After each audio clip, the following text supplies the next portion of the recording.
This is my Lab 3 black hole report. In this lab, a star is orbiting a black hole. We know that the star's mass is 2 times 10 to the 30th, and the time between data points should be 1 day. Our task is to find the black hole's mass using physics principles. These are the fundamental physics principles used.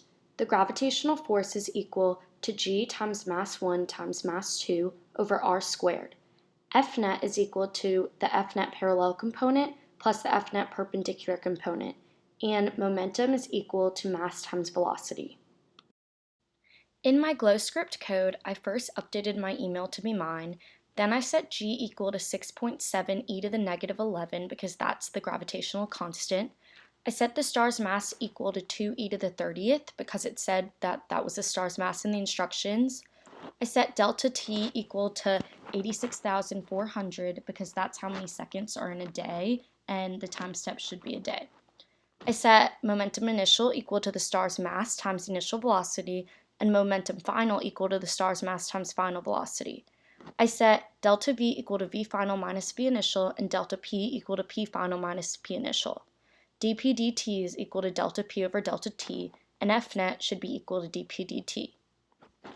P hat is equal to P initial over the magnitude of P initial, because that is the unit vector, and d magnitude of P dt is the magnitude of P final minus the magnitude of P initial over delta t, and dp dt parallel is just the magnitude times P hat.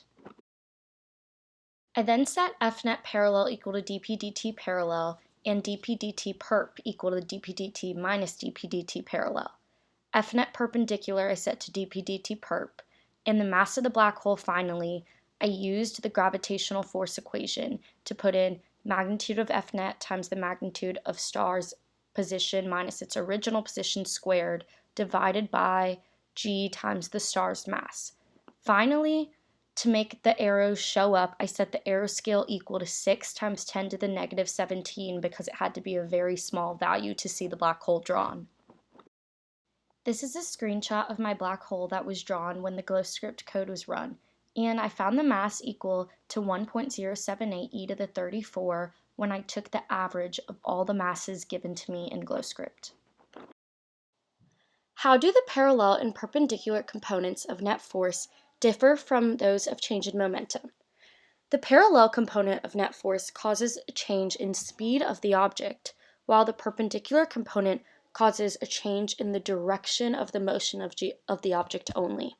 The change in momentum is similar to the net force because the parallel component alters the acceleration or the rate at which the speed is changing, while the perpendicular component alters the rate at which the curvature of the path of the motion is changing, just like the net force does. If the black hole whose mass you found was removed and was replaced with a different black hole in the same location, yet the motion of the star remains unchanged, could you determine a different mass value for the new black hole? Well, to determine the gravitational force between two objects, we use Newton's law of gravitation.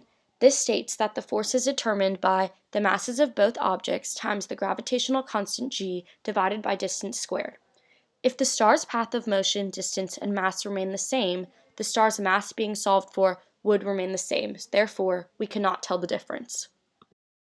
Thanks for watching.